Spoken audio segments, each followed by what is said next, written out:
السلام علیکم ناظرین، دنیا ولاگ کے ساتھ میں ہوں محمد اشفاق۔ ناظرین، عام انتخابات کے لیے 8 فروری کی تاریخ مقرر ہے اور اس سارے معاملے پر امیدواروں کو کاغذات نامزدگی جمع کروانے کے لیے 22 دسمبر کی آخری تاریخ مقرر کی گئی ہے۔ اب چونکہ وقت کافی تھوڑا ہے اور کام زیادہ، کام کن کے لیے زیادہ ہے؟ کام ہے جناب پاکستان تحریک انصاف کے لیے زیادہ۔ اس کی وجہ یہ ہے کہ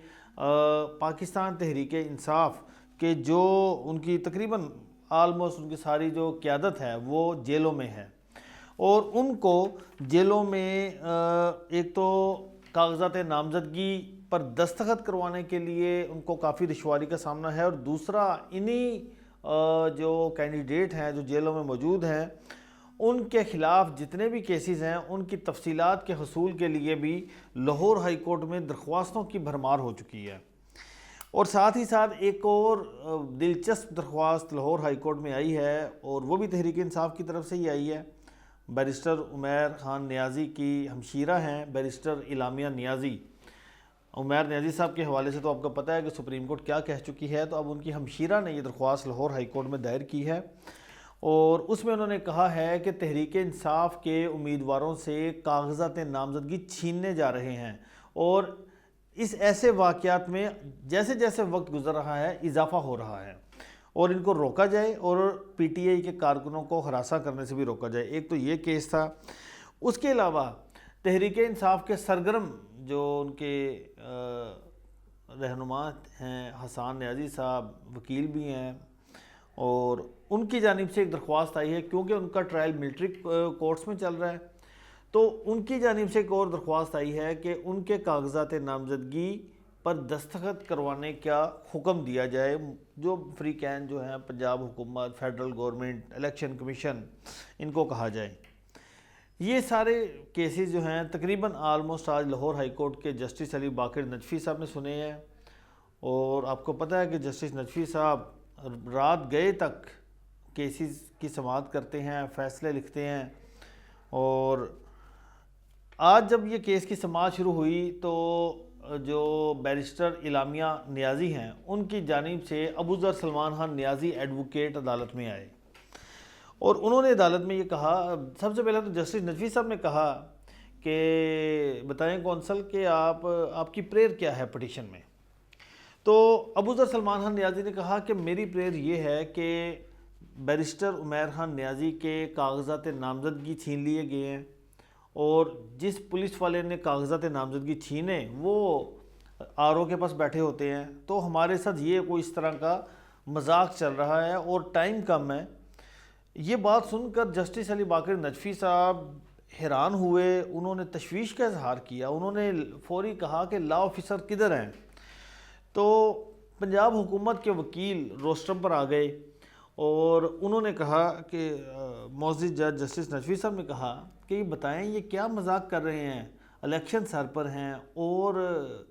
الیکشن لڑنا ہر پاکستانی شہری کا آئینی حق ہے، ہر سیاسی جماعت کا حصہ لینا آئینی حق ہے، انہیں اس حق سے کیسے محروم کیا جا سکتا ہے؟ تو لا آفیسر نے کہا کہ مجھے کچھ ٹائم دیں، میں اس کی ساری جو بھی ریزن ہے یا واقعہ ہے یہ میں سارا تصدیق کروا لیتا ہوں کہ آخر یہ واقعہ ہوا کیا تھا۔ جسٹس نجفی صاحب نے کہا کہ بات سنیں، یہ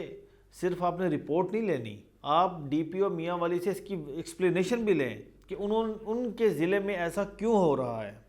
اور کون لوگ یہ کر رہے ہیں۔ اگر پولیس اہلکار یہ کر رہے ہیں تو اس کی کیا وجہ ہے، کیوں انہوں نے ایسا کیا، اور ان کے خلاف کارروائی بھی کریں۔ تو سرکاری وکیل نے کچھ ٹائم مانگا تھا، پھر عدالت کا وقت ختم ہوا تو انہوں نے کہا کہ وہ کل تک رپورٹ جمع کروائیں گے، تو اب عدالت نے اس پر کل رپورٹ مانگی ہے۔ ایک اور جو کیس ہے وہ حسان نیازی کا کیس تھا، اس میں بھی سلمان خان نیازی عدالت میں پیش ہوئے، اور انہوں نے کہا کہ بیرسٹر حسان نیازی چونکہ ان کو کسی مقدمے میں ابھی تک سزا نہیں ہوئی، تو پاکستان کا آئین ہے، اس کا آرٹیکل 62-63 ہے، وہ اس بات کی اجازت دیتا ہے کہ جب تک کسی شخص کو کوئی سزا نہ ہوئی ہو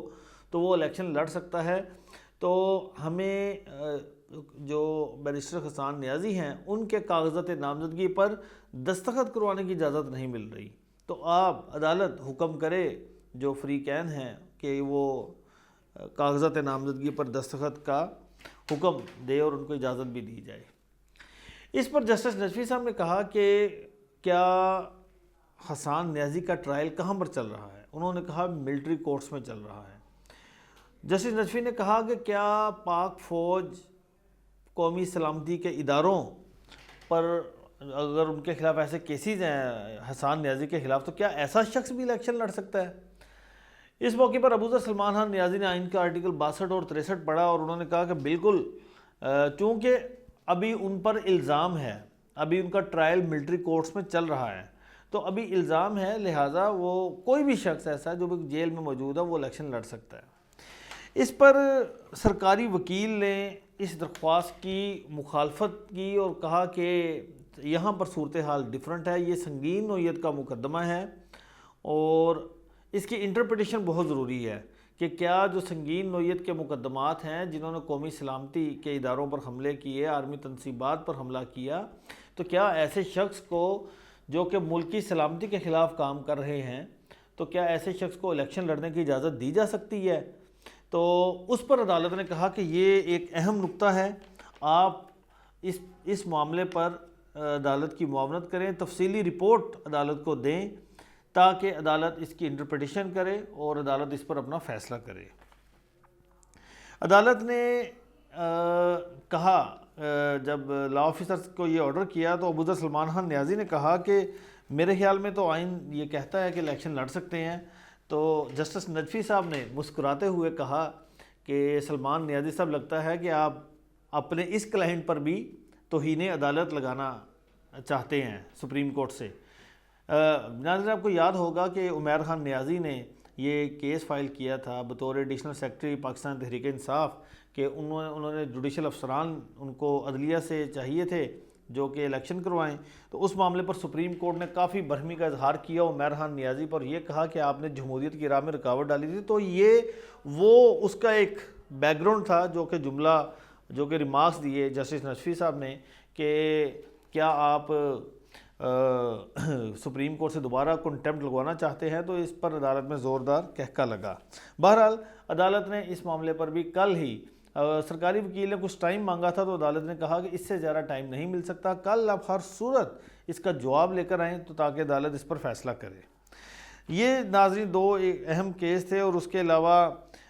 حماد اظہر، عمر ایوب اور دیگر جو تحریک انصاف کے رہنما ہیں وہ اب کھل کر سامنے آ رہے ہیں، جیسا کہ میاں اسلم اقبال صاحب نے بھی کاغذات نامزدگی انہوں نے حاصل کر لیے ان کی جانب سے، گویا کہ وہ آج تک منظر عام پر نہیں آئے جب سے 9 مئی کا واقعہ ہوا، ان کو اشتہاری بھی قرار دیا جا چکا ہے۔ تو اب حماد اظہر، عمر ایوب اور جو قاسم سوری،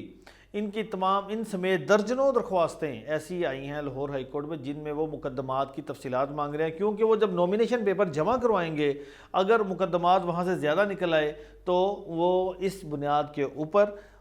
نااہل ہو سکتے ہیں۔ تو تحریک انصاف کے وہ قیادت، وہ رہنما جو کہ 9 مئی کے واقعات میں ملوث ہیں، ان کے لیے الیکشن لڑنا بہت ہی مشکل وقت ہے، کیونکہ ان کے اوپر ایک سے بڑھ کر ایک چارج ان کے خلاف ہے، کریمنل کیسز ان کے خلاف چل رہے ہیں، کتنے کیسز ہیں ابھی تک یہ پتہ نہیں چل رہا۔ تو اس حوالے سے ناظرین 22 دسمبر کو الیکشن کمیشن کی جانب سے کاغذات نامزدگی جمع کروانے کی آخری تاریخ مقرر کی گئی ہے۔ تو دیکھتے ہیں کہ کون کون جو تحریک انصاف کے جو روپوش ہوئے جو رہنما ہیں کون کون سامنے آتے ہیں اور کون کون اپنے اپنے کاغذات نامزدگی جمع کرواتے ہیں۔ تو آج تک کے لیے اتنا ہی، اگلے ویلوگ کے لیے اجازت دیجیے، اللہ نگہبان۔